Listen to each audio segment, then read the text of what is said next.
today, I want to talk about how FINRA has finally spoken on synthetic shorting.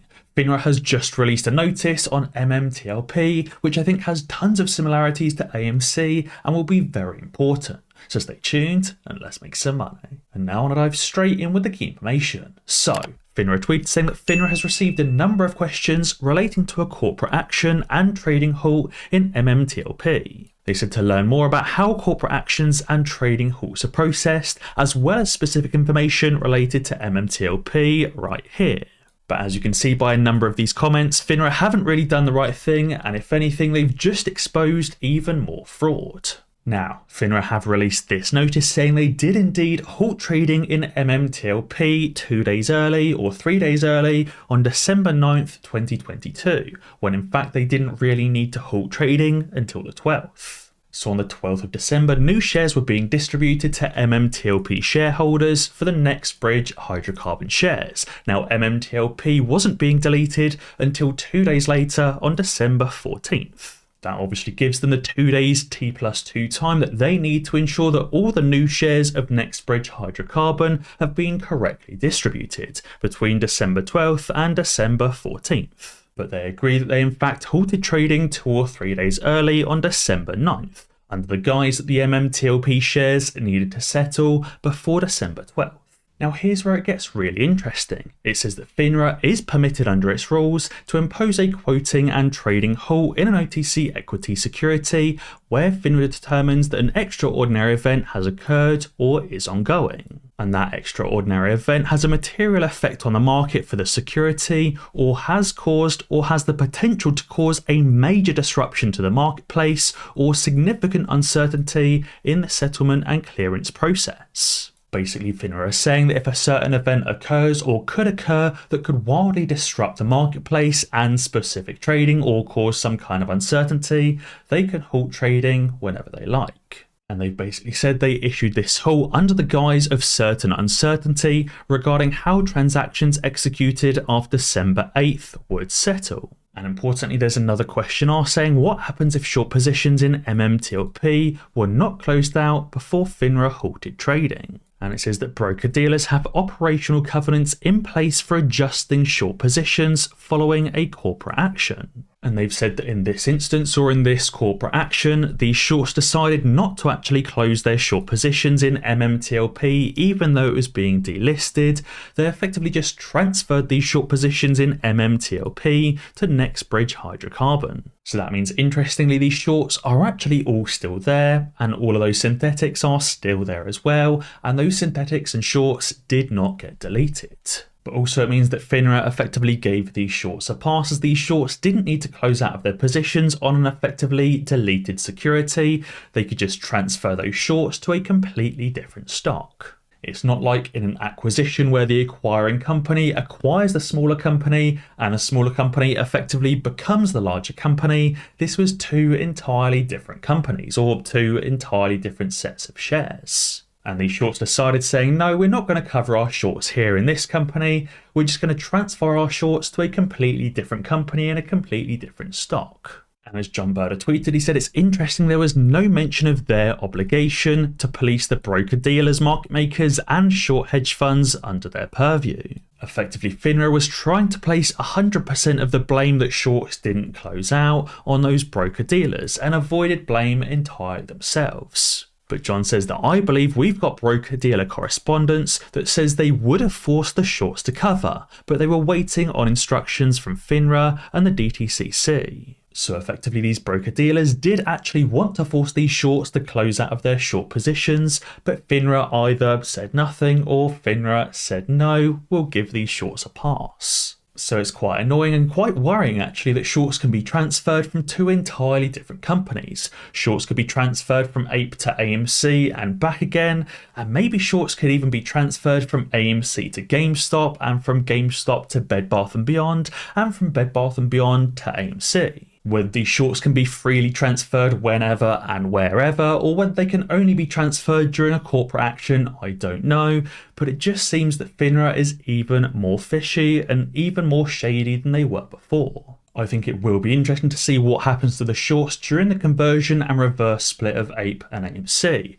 Obviously, these shorts from APE are going to transition into additional AMC shorts on top of all of those synthetics, and it's effectively going to compound the shorts position and compound the shorts risk. Instead of being in for, say, 2 or 4 billion synthetic shorts on AMC, these shorts are now going to be in for, say, 4, 8, or even 10 billion synthetic shorts when all of those shorts and synthetics from APE are transferred into AMC. Yes, you can argue and say it then goes for a 10-for-1 reverse split, and there's 10 times less shorts in the number of shorts, but obviously don't forget those shorts then have to pay 10 times more to close out of that short position. So effectively it balances and cancels off. If a short is synthetically shorting 10 shares and has to close out of all 10 shorts at $10,000 per share, or only has one synthetic short and has to close out of it at $100,000 per share, either way it costs the shorts $100,000 in total. And as Costa Saturday said, didn't FINRA just admit they allowed unsettled short positions into a private company? And he said, didn't they just publicly prove what Rosa Tawil is arguing for, and that it's for the last 2 days of trading?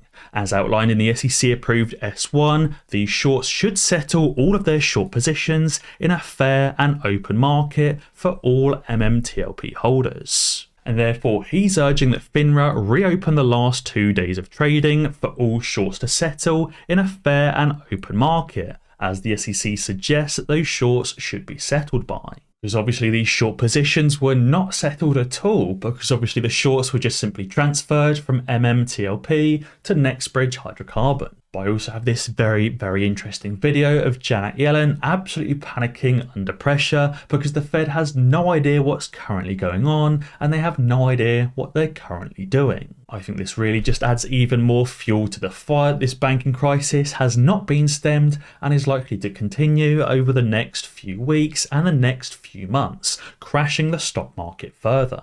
We know that back in 2008, either after Bear Stearns had been rescued and Lehman Brothers had been left out to dry, the stock market actually didn't bottom for another 3 or 4 or even 5 months after that. And therefore, even though the Fed are pretending they have everything under control, they really don't. And as this video shows, if anything, it's about to get even worse. Start with some of the banking issues we're dealing with on it. Will the deposits in every community bank in Oklahoma, regardless of their size, be fully insured now? Are they fully recovered? Every bank, every community bank in Oklahoma, regardless of the size of the deposit, will they get the same treatment that SVBP just got or Signature Bank just got?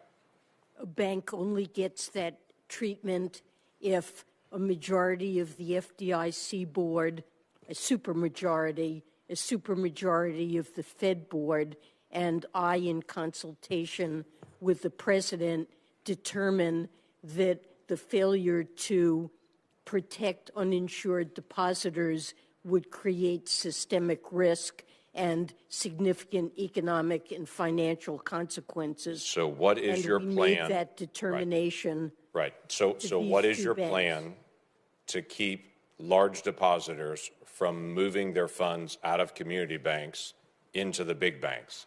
We have seen the mergers of banks over the past decade. I'm concerned you're about to accelerate that by encouraging anyone who has a large deposit in a community bank to say, we're not going to make you whole, but if you go to one of our preferred banks, we will make you whole at that point.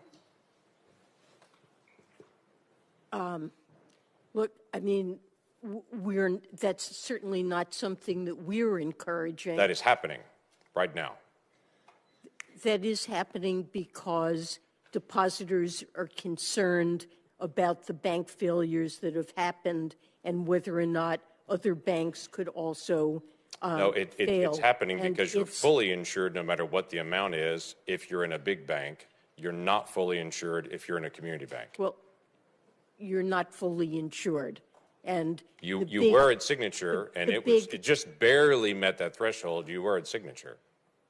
Well, we felt that there was a serious risk of contagion that could have brought down and triggered runs on many banks, and that's something, given that our judgment is that the banking system overall is safe and sound, depositors should have confidence in the system and we took these actions. So there's a to special discourage assessment that's been done contagion. on community banks in my state and all banks across the country.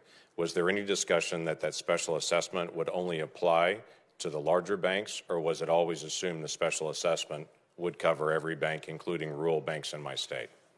I think I'm not certain what the rules are around that. That's for the FDIC to determine. So I think that video really shows the Fed does not have a grip on the current situation. They're basically saying if your bank is systemically important, we absolutely will cover 100% of deposits, regardless of whether they're insured or uninsured.